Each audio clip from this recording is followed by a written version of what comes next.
Salut à tous et bienvenue, j'espère que vous allez bien. On se retrouve aujourd'hui pour une nouvelle vidéo où on va parler du retour de la Bundesliga. Ce sera samedi à partir de 15h30, ensuite tout le week-end. Il y aura des rencontres jusqu'à lundi soir pour le retour du championnat allemand. Le premier grand championnat qui revient, ça fait plaisir puisque voilà, le football lui aussi était confiné depuis le début du mois de mars, victime comme tout le monde du Covid, et même si la crise n'est pas terminée, le championnat allemand fera bel et bien son grand retour samedi. C'est une très bonne nouvelle pour nous, pour les suiveurs de foot, mais également pour les parieurs, puisqu'on va pas se mentir, 2 mois avec la Biélorussie c'était très bien, on y a même pris goût, mais voilà, il faut un petit peu pouvoir changer un petit peu ses habitudes, et repartir sur des équipes aussi qu'on connaît, avec des joueurs qu'on connaît, c'est tout de suite plus sympa, même si c'est pas exclu que je garde sous le coup de la Biélorussie, qui est un championnat qu'on a su apprécier ensemble, notamment en live sur Twitch. D'ailleurs, si vous voulez pas rater le retour de la Bundesliga demain 15h30 en live, en direct sur Twitch, avec notamment Dortmund Schalke, n'hésitez pas à aller vous abonner à la chaîne Twitch qui se trouve dans la description. Maintenant, on va pas se mentir, demain, ce qu'on va voir en Bundesliga, c'est du football, certes, mais avec une petite sauce, tu vois, une petite sauce. Il y a pas mal de choses qui ont changé. Chaque équipe, déjà, aura 3 vestiaires.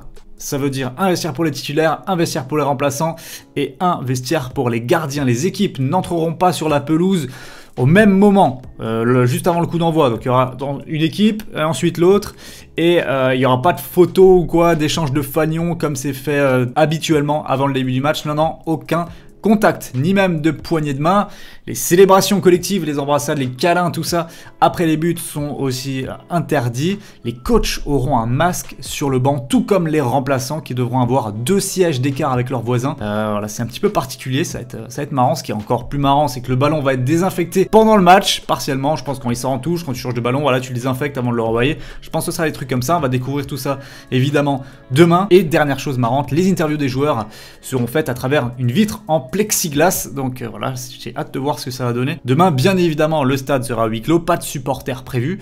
Donc un contexte, on va pas se mentir, pas idéal pour se sentir à l'aise. En plus, on peut aussi évoquer la coupure subie par les joueurs qui ont dû quand même rester confinés, donc modifier considérablement leur charge d'entraînement. Actuellement, ils ont que quelques vraies séances d'entraînement collectif dans les jambes. Mais bon, je dis vraies séances, c'est quand même toujours en respectant certaines règles de précaution liées au contact, etc. Donc les joueurs qui sont d'ailleurs à l'isolement en ce moment là depuis une semaine pour préparer cette reprise. Et moi du coup, je me pose la question suivante, quel type de football verra-t-on à partir de demain?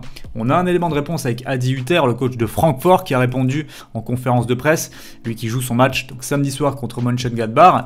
Lui, il a dit, si vous jouez au football, alors vous savez que les matchs après quelques semaines de préparation ne sont pas les mêmes que les matchs de la saison.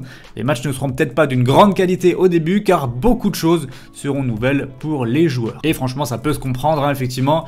Logique que physiquement, déjà, les équipes ne puissent pas proposer l'intensité habituelle. Ça pourrait se traduire, je pense, par moins d'initiatives dans le jeu et des blocs situés quand même légèrement plus bas, plus compacts. Potentiellement, ça voudrait dire moins de buts. Ensuite, je pense que c'est légitime de le mettre en avant, mais il y a quand même une appréhension du contexte. Voilà, c'est quand même très différent.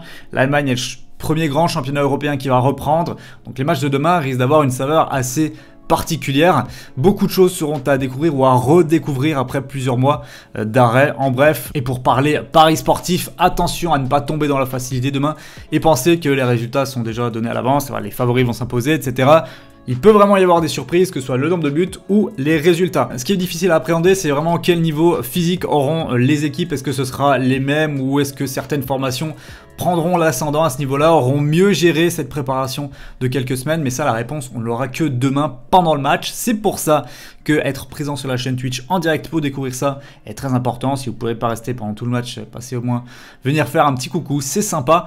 Mais moi, dans cette optique, et puisque je pense qu'on aura des surprises ce week-end, j'ai regardé les cotes les plus faibles pour voir un petit peu potentiellement d'où la douille pourrait venir, et sans surprise, on a retrouvé Dortmund, Leipzig, le Bayern, des classiques. Leipzig, ça affronte Fribourg à domicile, qui était déjà dans le dur avant la coupure, donc pour moi, dur de défier la logique sur ce match-là. Le Bayern se déplace dimanche à l'Union Berlin, un promu. On sera aussi en live pour ce match-là d'ailleurs avec Romain de la chaîne Débrief Pronofoot pour une petite battle paris sportif. Ne ratez pas ça non plus. Mais du coup, le Bayern à l'extérieur contre l'Union Berlin, qui était surtout poussé dans son stade par ses supporters. Là, voilà, ils seront pas là forcément. Donc je m'y risquerai pas non plus. Mais par contre, on a Dortmund qui devra déjà directement demain se mesurer à Schalke, un derby qui est d'habitude bouillant. Donc ça sera sans public du côté Dortmund. peut se passer des choses. En plus, Dortmund ces dernières années ne bat que très rarement Schalke et devra composer sans pas mal de ses titulaires.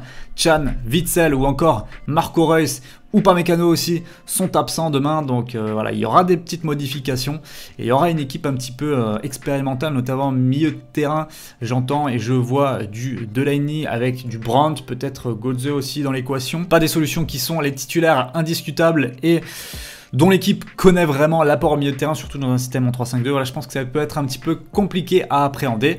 Donc pour moi, clairement, si un match sans le piège, c'est celui-là. Et le plus drôle, c'est que lorsqu'on regarde les cotes, eh bien c'est quand même le Borussia qui est très largement favori. 1,53, 4,75 pour le nul et 6,40 pour Schalke. Alors moi je pense que Schalke a vraiment un coup à jouer, c'est une équipe voilà, qui avant la trêve était vraiment intéressante. Je crois pas qu'ils aient d'absents majeurs. Donc la cote de Schalke, je dis à 6,40 pourquoi pas.